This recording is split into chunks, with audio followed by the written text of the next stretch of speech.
Hello and welcome to SQL Server Developer course. In this lecture, we are going to discuss how to install SQL Server 2014 Express with tool means SSMS in our system.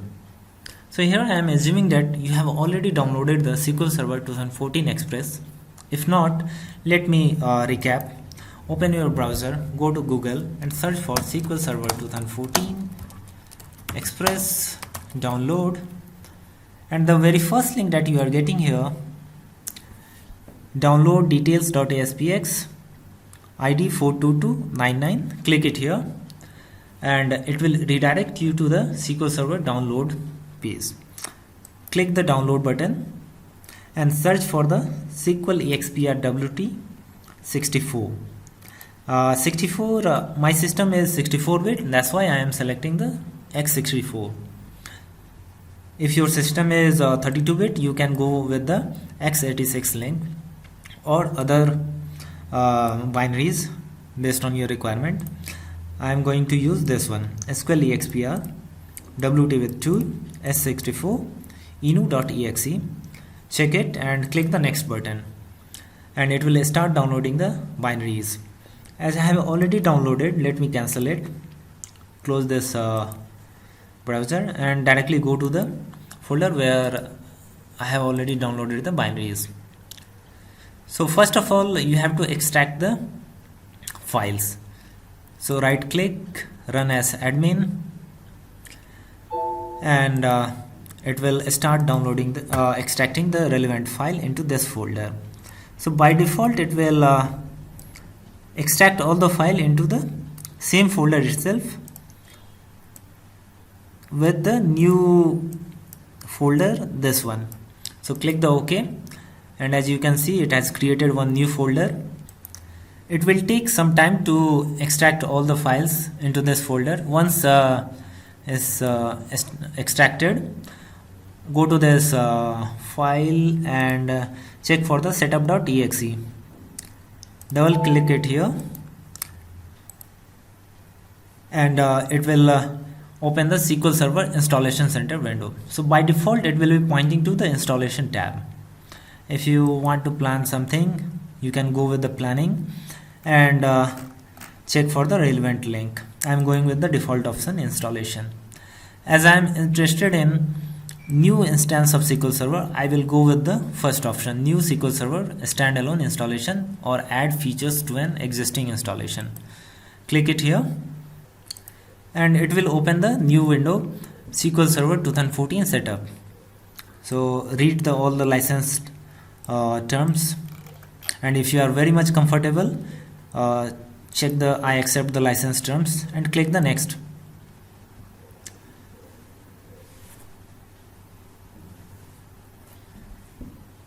And a Microsoft update, check it. Go to the next and here it will try to check whether any updates are available or not. If there is any update, internally it will download and extract it, and internally it will go from one step to another step. Once we are in feature selection tab, so you can see these are the items it is going to install by default. So for this course, I am not interested in SQL Server application, so I will just deselect it. I am interested in core database engine, okay, fine. Client tools, okay, SDK. I am interested in SQL Server Management Studio, okay, check. Okay, it looks good. Here you can see that before installing, it expects that these are the things already should be installed in your system, as we have discussed in the previous lectures. And this is the instance root directory where SQL Server is going to install all the configuration files. If you want to change, just you have the option, click it here and change the different location. So I am going with the default option. Now click the next button and in the next window, instance configuration, here you have to give the name. So as I am installing the SQL Server Express, so by default you will get the SQL Express. This is the instance name. and this is the first SQL Server instance that I am going to install, so I am not getting the already installed instances. In your case, if you already installed the SQL Server or other instance is available in your system, this section will get populated based on the instance IDs that is installed in your system. So in my case, this is the first installation I am doing, so there is no instance IDs available here. So let me give it some intuitive name, EXPR 2014 demo. This is for demo purpose. Give it some intuitive name, SQL EXPR 2014 demo. So this instance ID has some limitation.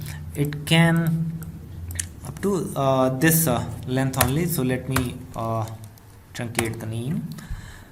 Now this is okay. Now after entering the instance name, click somewhere else, and this instance ID will automatically get populated. Whatever we have written here, this thing will automatically get populated. Now click on next, and it will redirect you to the server configuration window. Here you can set up the account type. So database engine by default is going to use this account name. If you want to change, you can go with the other option. Server browser, you don't have choice. A startup type, by default it is automatic. Automatic means when your system will get started, this particular instance service will automatically get started. If you want to start it manually, you can select the other option as well. I am going with the default configuration, automatic. Collation. So based on your location and culture, this will get populated. So this is getting populated Latin 1 general CI. CI means case insensitive, and AI. If you want to change it, you have the option customize, and you can select the other option as well based on this list. So I am going with the default configuration. So cancel it, come to the service account page, click the next button. Now it will redirect you to the database engine configuration. So in this, by default, Windows authentication mode will be selected. If you want to make it mixed mode, means Windows as well as SQL Server authentication mode, you can check it here, and here you have to specify the password. So by default, SQL Server authentication, SQL Server account is SA. Here you can see SA, SQL Server administrator. You have to give the password like this.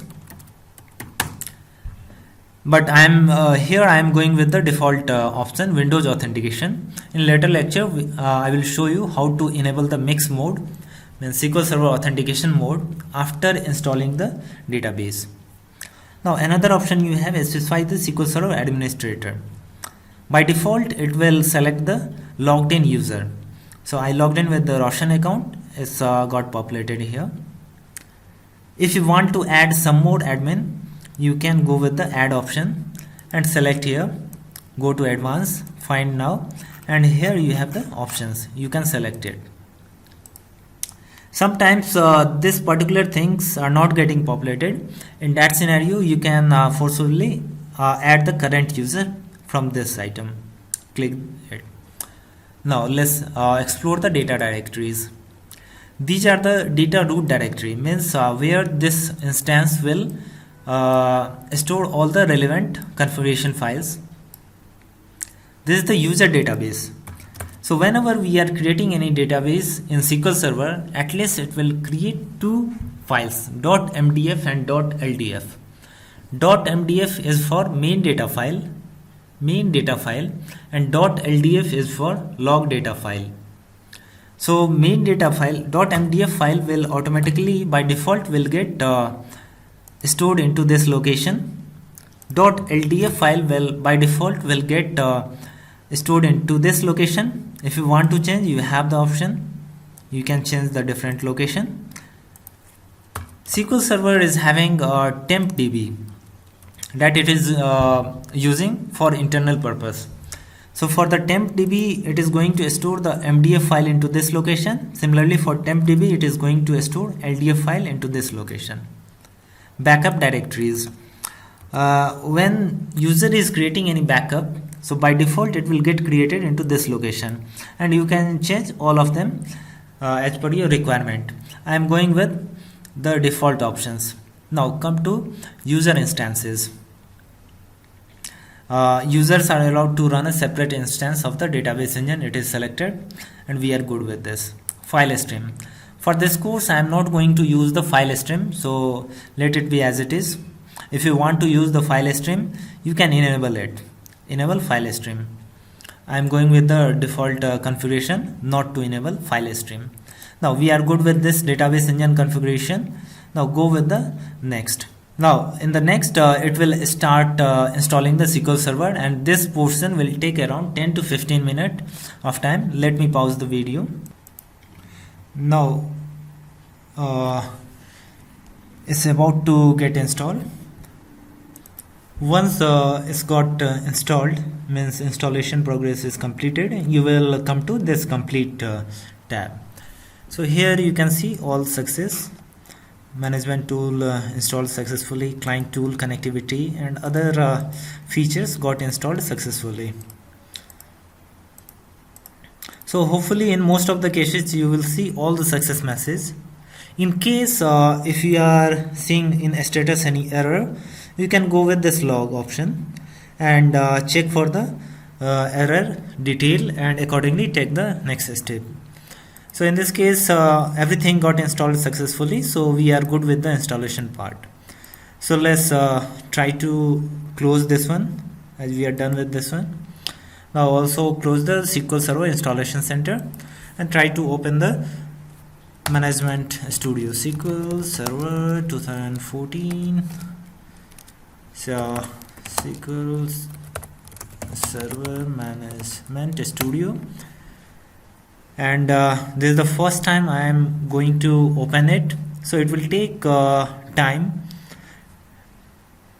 So as you can see that is loading user setting. This may take few minutes. Let's wait for some time. Now it's got up.